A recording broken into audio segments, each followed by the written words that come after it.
Gak ada yang lebih indah dalam hidup ini selain kita boleh berada di hadirat Tuhan. Kita bisa punya banyak hal dalam hidup ini. Kita bisa punya segala sesuatu dalam hidup ini. Tapi satu-satunya yang membuat kita bisa tenang adalah karena kita dekat dengan Tuhan. Amin. Alkitab beritahu kepada kita hanya dekat Allah saja kita bisa tenang. Yang percaya katakan amin. Yang percaya katakan amin. Nah, saudara-saudara, hari ini saya mau bicara tentang dipanggil untuk menjadi berkat. Dipanggil untuk menjadi berkat. Berapa banyak di antara saudara yang percaya bahwa kita semua dipanggil untuk jadi berkat? Lambaikan tangan saudara.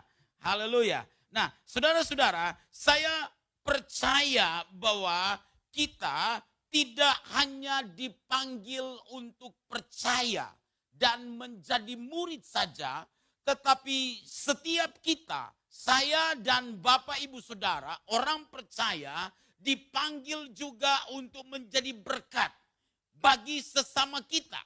Karena itu saudara seringkali mendengar orang bilang begini, dia si Kristen, ke gereja sih ke gereja, tapi mah gak jadi berkat. Saudara pernah dengar orang bilang begitu? Dia sih kalau memuji Tuhan, menyembah Tuhan, sampai malaikat minder lihat dia. Tapi di gereja doang, dia sendiri gak bisa jadi berkat. Saudara-saudara, tahukah saudara, Tuhan memanggil saya dan saudara bukan hanya supaya percaya. Tuhan juga memanggil saya dan saudara bukan hanya juga sekedar kita menjadi murid. Kita mengikuti berbagai pelajaran rohani yang ada. Tetapi Tuhan memanggil saya dan saudara supaya kita jadi berkat. Kita jadi berkat bagi suami, kita jadi berkat bagi istri, kita jadi berkat bagi orang tua, kita jadi berkat bagi kakak, jadi berkat bagi adik, menjadi berkat untuk komunitas rohani di mana kita berada, gereja di tempat ini kita jadi berkat karena untuk itulah kita ada di sini. Supaya kita jadi berkat bagi banyak orang. Katakan amin. Saudara-saudara, kita sedang mempelajari kitab Markus. Gereja kita sedang mempelajari kitab Markus. Minggu yang lalu kita sudah belajar dari Markus pasal 6. Ayat pertama sampai ayatnya yang ke-6. Tentang bagaimana Yesus ditolak dari Nazaret. Nah, sekarang kita akan lanjutkan melihat Alkitab kita dalam Markus pasalnya yang ke-6. Ayatnya yang ke-7 sampai ayatnya yang ke-13. Saudara siap untuk dengarkan firman Tuhan? Katakan amin. Yang siap dengarkan firman Tuhan katakan dahsyat. Saya baca ayat 7, Bapak Ibu Saudara baca ayat 8. Bolehkah kita bergantian sampai pada ayatnya yang ke-13? Pada ayat 13 kita akan baca bersama-sama. Markus 6 ayat 7 sampai ayatnya yang ke-13. Ia memanggil ke-12 murid itu dan mengutus mereka berdua-dua. Ia memberi mereka kuasa atas roh-roh jahat. Bapak Ibu silakan.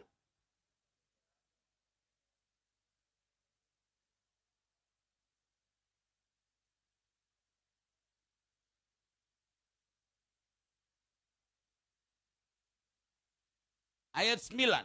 Boleh memakai alas kaki tetapi jangan memakai dua baju.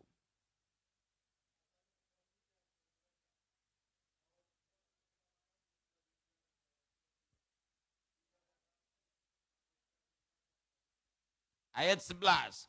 Dan kalau ada suatu tempat yang tidak mau menerima kamu, dan kalau mereka tidak mau mendengarkan kamu, keluarlah dari situ dan kebaskanlah debu yang di kakimu sebagai peringatan bagi mereka.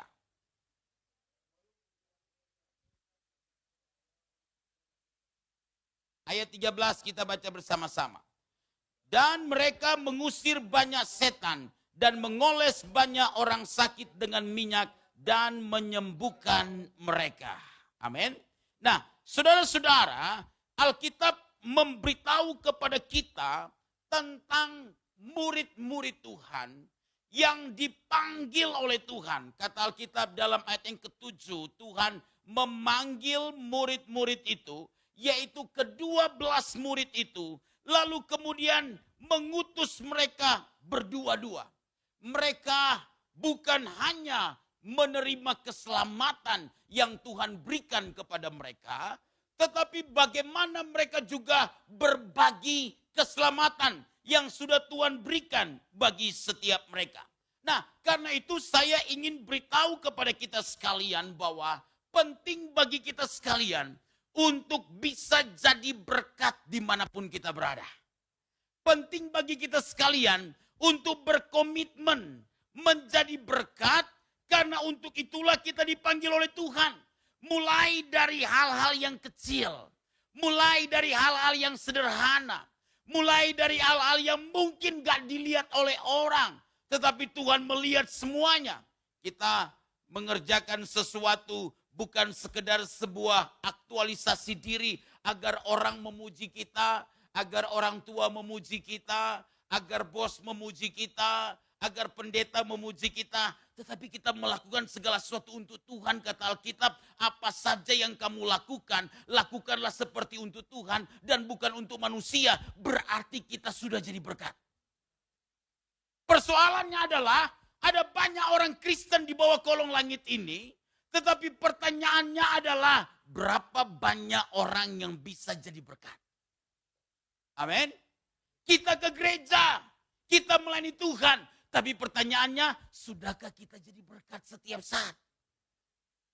Kita terlihat aktif di dalam bersekutu, di dalam beribadah, tetapi pertanyaannya, sudahkah kita jadi berkat?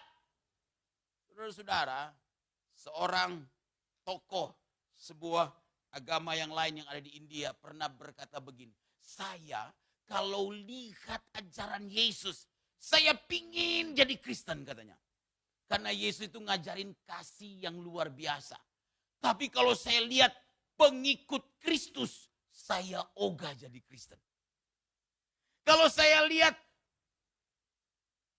para orang Kristen, saya batal jadi Kristen, katanya begitu. Kadangkala saudara, orang yang di luar Kristen bisa jauh lebih saleh dibandingkan kita. Betul saudara? Kadangkala orang yang gak kenal Tuhan, mereka bisa lebih manusiawi dibandingkan dengan orang Kristen yang rajin ke gereja dan pelayanan. Kadangkala orang yang mungkin dia tidak punya agama yang jelas, tapi kadangkala dia bisa jadi lebih baik dibandingkan dengan orang Kristen. Saya percaya keselamatan tentu hanya ada di dalam Yesus. Amin. Di luar Yesus tidak ada keselamatan. Alkitab mengajarkan kepada kita sekalian bahwa di bawah kolong langit ini tidak ada nama lain yang diberikan kepada manusia yang olehnya manusia bisa diselamatkan selain di dalam nama Dia, yaitu di dalam nama Yesus. Yesus beritahu kepada saya dan saudara, Dia adalah jalan kebenaran dan kehidupan. Tidak ada seorang pun yang sampai kepada Bapa kalau tidak melalui Yesus. Keselamatan hanya ada di dalam Yesus. Tetapi jadi berkat bagi setiap orang adalah tanggung jawab saya dan saudara. Karena itu kita harus menyadari dalam hidup ini bahwa kita dipanggil untuk jadi berkat. Jadi kalau kita jadi suami, kita jangan nyakitin istri.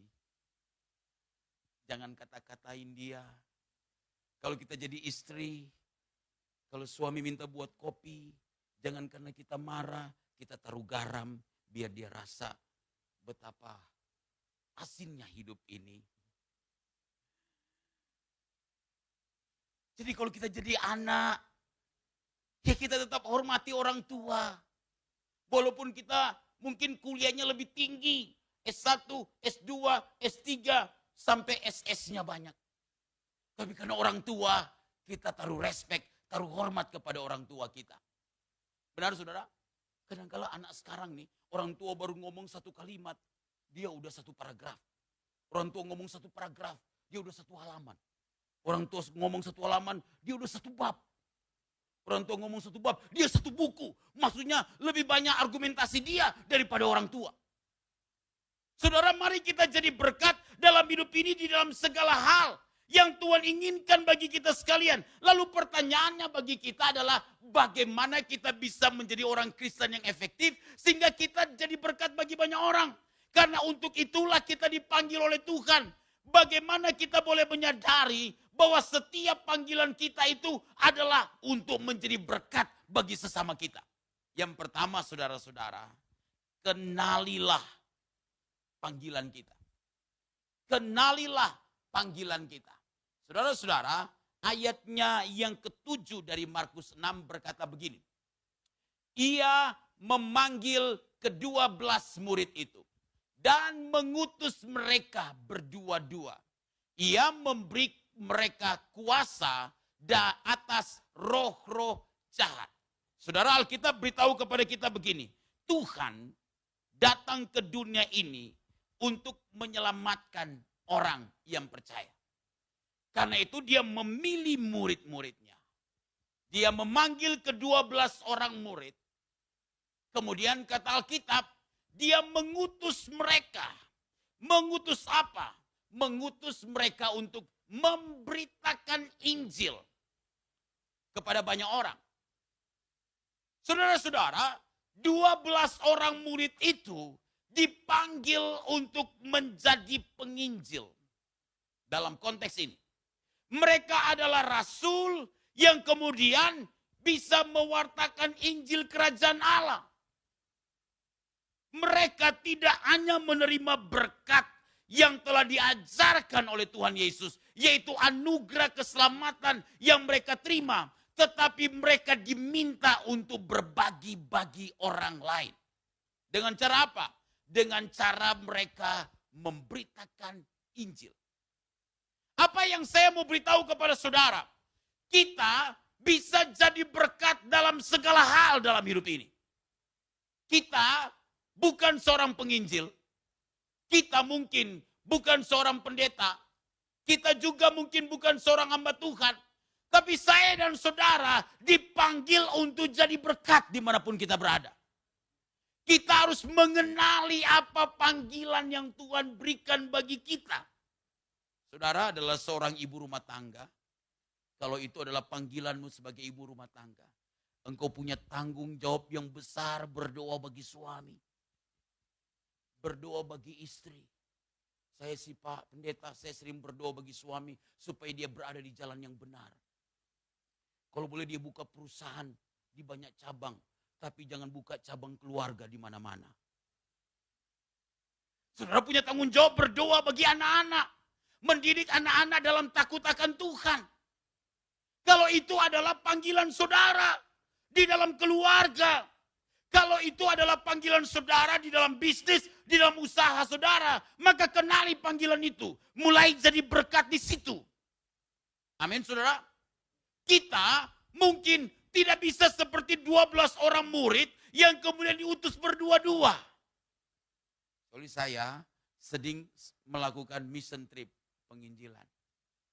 Saya bawa anak-anak mahasiswa di asrama yang sedang sekolah teologi ya, bersama dengan saya. Nanti bulan Juli depan, tanggal berapa ya? 13 Juli, kita akan mission trip ke Jawa Tengah. Mengunjungi beberapa gereja, kemudian mengadakan KKR dan seminar di sana. Itu panggilan kami. Karena saya berada dalam pelayanan, saya berada dalam sekolah teologi. Sekarang pertanyaannya, panggilan saudara berada di mana? Kenali panggilan saudara. Kalau Tuhan tempatkan saudara dalam dunia usaha, jadi berkat di situ. Kalau Tuhan tempatkan saudara dalam church, di gereja, jadi berkat di situ. Pelayanan kita itu akan terhubung dengan 7 spheres, 7 bidang pelayanan. Ada yang di church, ada yang di gereja, ada yang di family atau keluarga, ada yang di sport atau di olahraga, ada yang di art, di kesenian, ada yang di media, ada yang di bisnis, ada yang di government, di pemerintahan, ada yang di politik. Setiap kita itu harus mengenali panggilan kita, lalu kita menjadi surat Kristus yang terbuka di situ. Amin saudara. Kita tidak harus berkata kepada orang, kamu harus percaya Yesus karena Yesus satu-satunya jalan kebenaran dan kehidupan dan juru selamat. Jika waktu itu atau situasi yang ada tidak memungkinkan. Tapi saya dan saudara, dimanapun Tuhan tempatkan, yang paling penting bagi kita adalah kita tuh mengenali itulah itulah panggilan Tuhan bagi kita. Apa panggilan Tuhan itu? Panggilan itu adalah kerinduan yang Tuhan taruh di hati kita. Untuk kita bisa berdampak. Untuk kita bisa membawa pengaruh. Apakah itu pertumbuhan atau kemajuan di dalam pelayanan. Maupun di bidang mana saja. Jadi mulailah dari hal yang kecil. Murid-murid telah diutus untuk mereka memberitakan Injil. Saudara tidak diutus untuk memberitakan Injil secara khusus. Tapi mulai dari Yerusalemmu. Mulai dari keluargamu. Mulai dari orang-orang yang dekat denganmu. Jadi berkat di situ. Kadangkala hidup ini suka menyebalkan. Saudara akan selalu berdoa mungkin Tuhan. Kalau boleh saya enggak bertemu dengan orang-orang yang nyakitin. Orang-orang yang nyebalin. Tapi kebenarannya adalah kadang justru Tuhan ngizinin orang-orang itu ada di sekitar saudara. Betul ya saudara? Tetap akan ada orang-orang seperti itu. Tapi itu adalah cara Tuhan untuk membentuk saya dan saudara. Membentuk kedewasaan kita sekalian. Tapi kalau kita kenali panggilan kita, kita tahu bahwa kita berada di situ. Mari kita tertanam di situ. Mari kita bertumbuh di situ. Mari kita berdampak di situ. Mari kita bisa menjadi berkat dimanapun Tuhan tempatkan kita sekalian. Biar orang bisa melihat kita adalah anak Tuhan yang bisa dipercaya. Amin. Kalau engkau bekerja, jadilah pekerja yang bisa dipercaya. Kalau engkau melayani, jadilah pelayan yang bisa dipercaya. Kalau engkau memimpin, jadilah pemimpin yang bisa dipercaya. Kalau engkau melakukan apa saja dalam hidupmu, maka jadilah orang yang bisa dipercaya oleh Tuhan. Saudara, jika Tuhan memanggil kita untuk suatu tugas tertentu, maka saya percaya Tuhan pasti akan memperlengkapi kita. Amin. Kadang-kala orang khawatir, Tuhan saya mampu nggak nih? Saya dikasih sebuah usaha, saya dikasih sebuah bisnis yang baru, saya mampu nggak nih? Tapi kalau Tuhan panggil saudara dan berikan itu kepada saudara, maka Tuhan pasti perlengkapi saudara.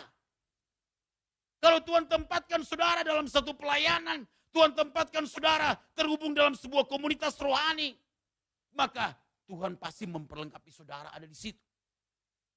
Amin. Kadangkala dalam hidup ini kan kita khawatir nih. Kita suka cemas nih. Kita suka berpikir kayaknya kita enggak bisa nih. Kalau kita dikasih kepercayaan dalam pelayanan, aduh kayaknya Pak Gembala, Bu Gembala, kayaknya saya enggak bisa nih. Aduh kayaknya saya dari sisi bibit, bobot, bebet, semuanya minus. Saudara, manusia melihat apa yang dari luar, tetapi Tuhan melihat hati kita sekalian. Amin. Jadi kalau Tuhan melihat hati kita siap, maka Dia akan mempercayakan kepada kita sekalian. Karena itu jangan khawatir. Tuhan pasti akan memperlengkapi kita. Markus 6 ayat 7 tadi berkata begini, Ia memanggil ke-12 murid itu dan mengutus mereka berdua-dua. Ia memberi mereka kuasa atas roh-roh jahat. Saudara perhatikan, saya kasih bold, kasih tebal. Alkitab berkata begini, Ia memberi mereka kuasa atas roh-roh jahat. Saudara, murid-murid di pelayanan untuk memberitakan Injil, mereka butuh kuasa. Supaya orang bertobat, bisa lihat mujizat. Artinya Tuhan penuhi kebutuhan mereka, bukan? Tuhan lengkapi mereka, bukan? Diutus, Tuhan lengkapi dengan kuasa. Saya dan saudara dimanapun Tuhan taruh kita, saya percaya Tuhan pasti lengkapi kita. Amin. Tuhan pasti beri kita hikmat. Tuhan pasti beri kita kemampuan. Untuk apa? Kita bisa produktif di tempat di mana Tuhan taruh kita. Karena itu jangan khawatir dalam hidup ini. Berjalan saja seperti apa yang Tuhan rindukan dalam hidup kita. Taat saja kepada panggilan Tuhan. Kita tidak usah beradu argumen dan membuat banyak reason, banyak alasan di hadapan Tuhan. Karena sesungguhnya Tuhan tahu kekuatan kita. Walaupun kekuatan kita nggak seberapa, tapi karena kita taat, maka Tuhan pasti akan memampukan kita sekalian. Yang percaya katakan amin. Yang kedua, Apa yang Alkitab katakan untuk kita dipanggil menjadi berkat. Supaya kita bisa terus konsisten dalam panggilan kita jadi berkat. Maka kita harus tetap terhubung dengan komunitas rohani. Saudara perhatikan, masih di dalam ayat yang ke-7, Alkitab berkata begini. Ia memanggil ke-12 murid itu dan mengutus mereka berdua-dua. Garis bawahi kata itu. Saya berhenti di situ. Mengutus mereka berdua-dua. Kenapa enggak sendiri? Kadang-kala dua justru ngerepotin ya. Ada banyak pikiran yang berbeda, begitu ya. Tambah puyeng, mengatur lebih banyak orang, kadang-kala lebih pusing, begitu ya. Tapi Tuhan berkata begini, dia memanggil ke-12 murid itu, lalu mengutus mereka berdua. Ini bicara komunitas, ini bicara persekutuan. Jadi saya dan saudara bisa jadi berkat di mana kita berada kalau kita tetap terhubung dengan komunitas rohani kita. Saudara tidak mungkin bertumbuh sendiri dengan hanya berkata, ya saya mah yang penting ikut online aja pastor. Bagi saya online sudah cukup karena Tuhan juga online. Saudara-saudara, Alkitab ngajarin kepada kita sekalian bahwa kita membutuhkan sebuah komunitas rohani di mana kita berada. Saudara membutuhkan istrimu. Engkau sehebat-hebat sebagai suami, kalau istri nggak ngingatin juga repot. Saudara sebagai istri membutuhkan suami. Saudara sebagai anak membutuhkan orang tua. Tidak mungkin saudara bisa survive sendiri tanpa orang tua. Dan berkata, aku bisa begini karena usahaku sendiri. Aku bisa begini karena relasiku sendiri. Ada ibumu yang berdoa bagimu. Ada ayahmu yang berdoa bagimu. Ada orang-orang yang dekat denganmu yang berdoa bagi saudara. Karena itu, Allah Trinitas, Allah Tritunggal adalah sebuah persekutuan. Lembaga di dalam ketritunggalan tersebut. Karena itu Alkitab mengajarin kepada kita sekalian dalam Ibrani 10 ayat 25, janganlah kita menjauhkan diri dari pertemuan-pertemuan ibadah kita seperti dibiasakan oleh beberapa orang. Tetapi marilah kita saling menasehati dan semakin giat melakukannya menjelang hari Tuhan yang mendekat. Tahukah saudara, di dalam komunitas rohani ada kekuatan di situ. Di dalam komunitas rohani kita akan didoakan di situ. Di dalam komunitas rohani saudara akan menemukan semangat yang baru dalam hidup saudara. Saudara kadang-kala merasa, aduh aku tidak mampu aku tidak mampu jalani hidup ini.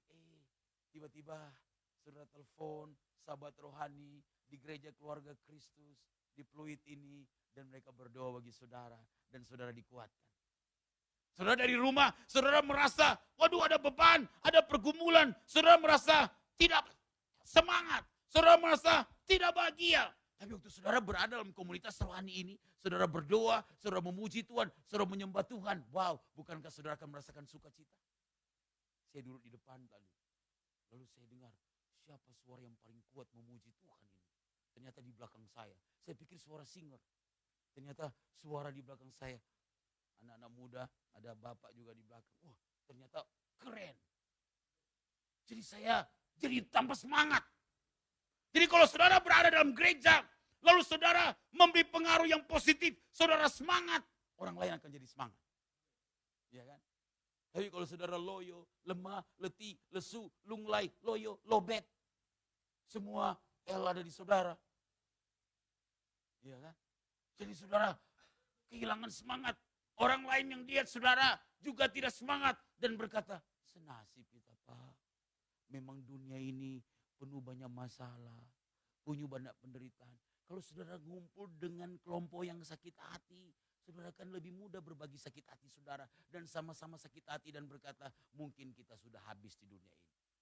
Tapi kalau Kalau saudara ketemu dengan orang-orang yang semangat dalam komunitas rohani, saudara punya banyak masalah, saudara punya banyak pergumulan, saudara punya banyak tantangan, saudara mungkin ngalami sakit, ngalami hal-hal yang tidak pernah saudara pikirkan. Tapi karena saudara berada dalam komunitas rohani, saudara terhubung dengan komunitas rohani, saudara tetap dikuatkan. Amin. Karena itu jangan berjalan sendiri dalam hidup ini. Saudara butuh Tuhan, ya. Tapi saudara butuh keluarga rohani di gereja ini. Amin. Saudara butuh komunitas rohani. Di dalam grup-grup WA. Mungkin di gereja kita ada grup WA ya. Pelayan. Mungkin kita mendapatkan renungan. Jangan kita bilang, renungan melulu yang diberikan. Bosan. Tiap pagi dapat renungan. Kasih ke jalan pintas supaya cepat kaya.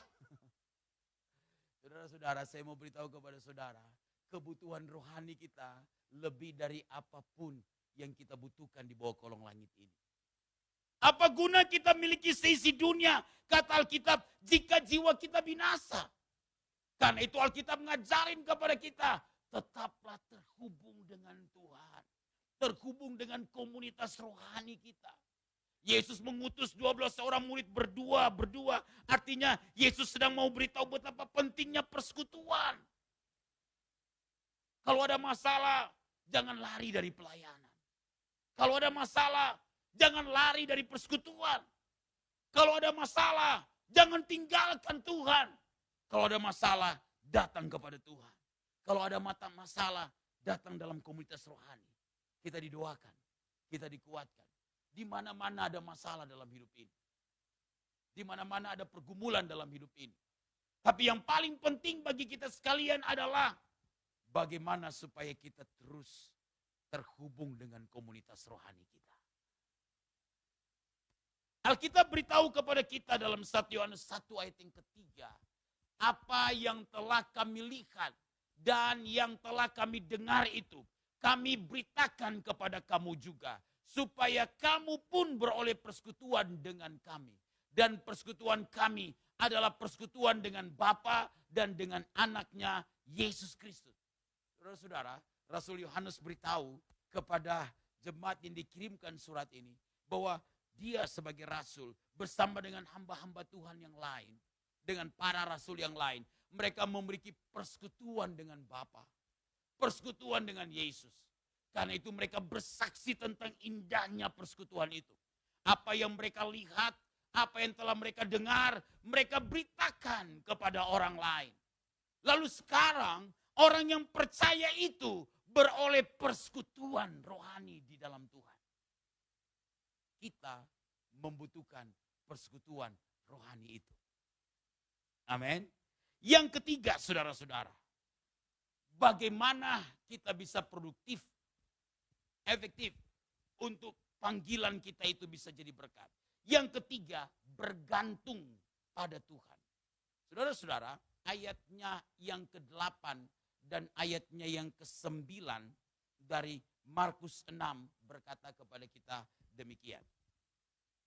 Dan berpesan kepada mereka supaya jangan membawa apa-apa dalam perjalanan mereka, kecuali tongkat, roti pun jangan, bekal pun jangan, uang dalam ikat pinggang pun jangan.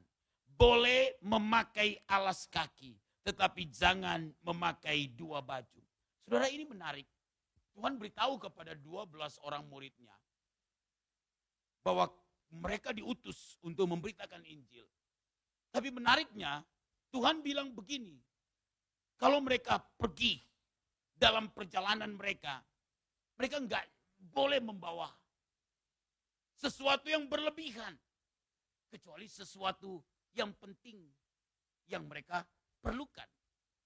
Tuhan beritahu kepada mereka supaya jangan bawa bekal, jangan bawa roti, jangan bawa uang yang tertaruh di dalam ikat pinggang mereka.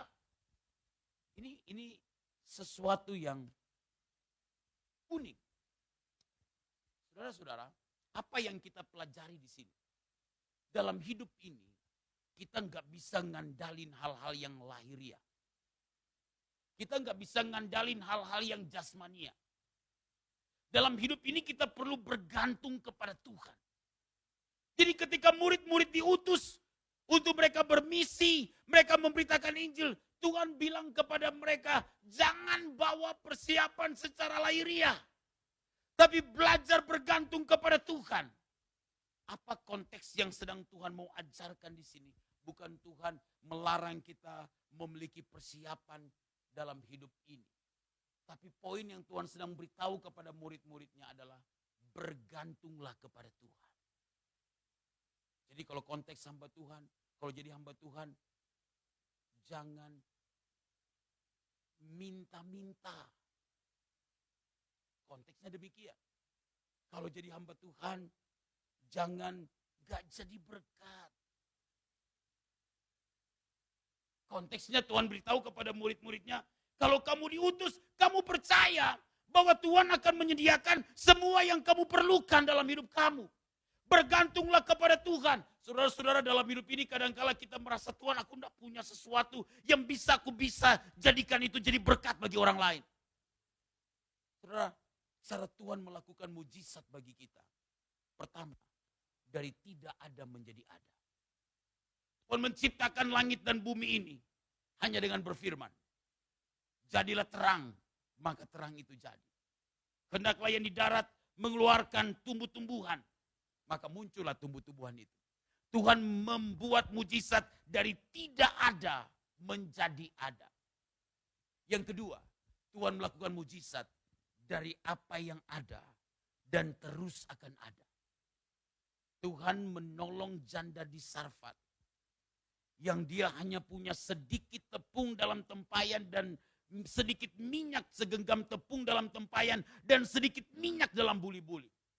Lalu dia makan dan berakhir hidupnya karena dia tidak punya persiapan. Sementara hujan tidak turun selama 3 tahun 6 bulan, masih ada masa kelaparan, ada resesi pada saat itu. Tapi ketika Elia tiba di tempat itu, Elia berkata, persembahkanlah itu dulu bagi Tuhan melalui Elia. Maka dengarlah firman Tuhan, tepung dalam tempayan dan minyak dalam buli-buli tidak pernah akan habis sampai masa sukar ini berlalu. Tuhan bisa lakukan mujizat dari apa yang ada pada kita. Terus akan ada. Kadang-kala kita berpikir kita tidak punya cukup banyak. Tapi kalau kita bergantung kepada Tuhan, maka Dia menyediakan yang kita perlukan itu. Amin, saudara. Kita berpikir baru minggu kedua. Gaji tinggal 20%. Bagaimana minggu ketiga dan bagaimana minggu keempat? Saudara-saudara, hidup kita ini bukan dari gaji. Hidup kita ini dari berkat Tuhan. Berkat Tuhan bukan terdiri hanya dari gaji saja. Tapi berkat Tuhan adalah seluruh pemeliharaan Allah yang mau Dia sediakan bagi saya dan saudara. Amin. Berkat Tuhan dalam hidup kita adalah apa yang Allah mau siapkan bagi kita sekalian dalam hidup ini. Tiba-tiba kita perlu, Tuhan saya ingin makan Fuyung Hai. Kita ditelepon. Bro, ayo kita pergi dulu. Saya mau traktir makan Fuyung Hai. Dijawab. Terlihat kecil bukan? Tapi itu cara Tuhan memelihara kita. Kita muter-muter masuk di mall, nggak dapat parkir. Waktu kita berdoa, Tuhan tolong dong. Ada parkir, ada yang cepat keluar. Keluar mobil di depan kita. Kita lewat sedikit saja, udah ada mobil di belakang kita kan yang akan masuk. Bukankah itu cara Tuhan menolong kita? Bergantung kepada Tuhan bukan dari hal yang besar saja. Bukan karena saudara punya proyek yang besar, saudara punya bisnis yang besar, saudara punya pekerjaan, usaha yang besar, pelayanan yang besar. Baru saudara berdoa dan bergantung kepada Tuhan. Tapi bergantung kepada Tuhan adalah gaya hidup kita. Untuk kita terus berkata, Tuhan, tanpamu aku tidak ada apa-apanya. Tanpamu aku bisa gagal.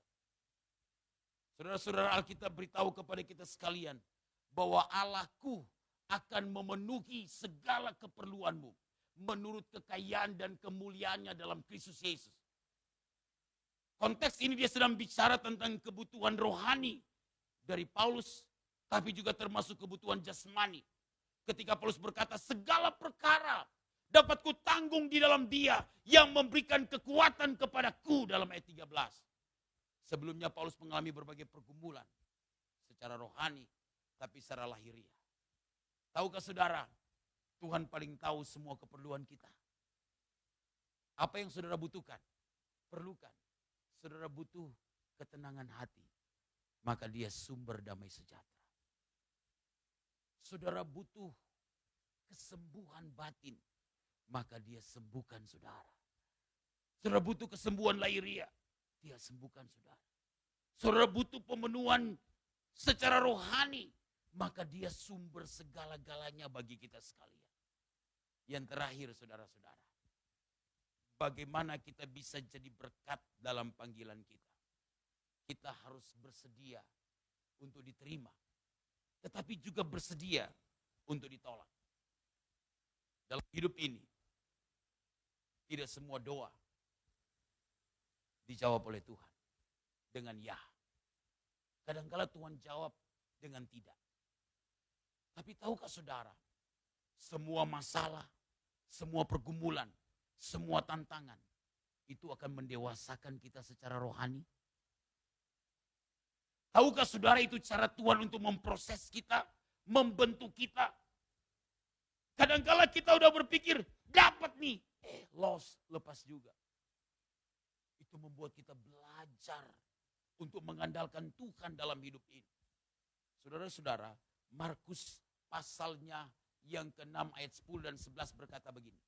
Katanya selanjutnya kepada mereka, kalau di suatu tempat kamu sudah diterima dalam suatu rumah, tinggallah di situ sampai kamu berangkat dari tempat itu.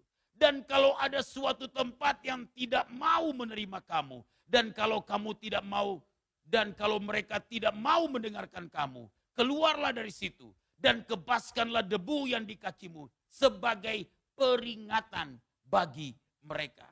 Saudara-saudara, 12 orang murid diutus Tuhan dan Tuhan beritahu kepada mereka, kamu bisa diterima, tapi kamu bisa juga ditolak. Kalau kamu diterima, jadi berkat di situ. Syukuri dengan apapun yang kamu terima di situ. Tinggal di situ. Diterima di dalam satu rumah, tinggallah di situ. Artinya apa? Bersyukur dengan keadaan apapun. Dengan situasi apapun. Bersyukur saja. Itu Tuhan ngajarin. Kadangkala kita tidak bisa bersyukur bukan dalam hidup ini. Saudara, kenapa kita nggak bisa bersyukur? Karena kita sering terlalu lihat ke atas. Melihat ada orang yang lebih dibanding kita. Ada orang yang lebih dibanding kita. Kita lupa melihat ke bawah. Bahwa di bawah kita masih ada banyak orang yang punya banyak masalah. Banyak pergumulan. Banyak tantangan. Mereka tidak seberuntung dibandingin kita. Karena itu orang yang bisa bersyukur adalah orang yang mampu melihat bahwa segala sesuatu yang terjadi dalam hidupnya, Tuhan punya rencana yang indah. Kadang-kala kita tidak pernah pikirkan, kita nggak pernah bayangkan terjadi. Dan itu nyakitin. Tapi kita belajar bersyukur saja di dalam segala hal. Jadi kalau kita diterima, bersyukur. Tapi kalau kita ditolak, tetaplah bersyukur. Mari kita berdoa. Terima kasih Tuhan untuk perkenanan-Mu atas kami semua. Terima kasih Tuhan untuk firman-Mu yang kami dengarkan. Tuhan, firman-Mu ngajarkan kami bahwa kami dipanggil untuk jadi berkat. Jadi berkat untuk kami bisa bersaksi bagi banyak orang. Mulai dari hidup kami. Mulai dari keluarga kami. Mulai dari lingkungan di mana kami berada. Tuhan, tolong kami semua. Supaya kami menjadi orang percaya. Yang tidak menjadi batu sandungan. Tapi menjadi berkat bagi banyak orang.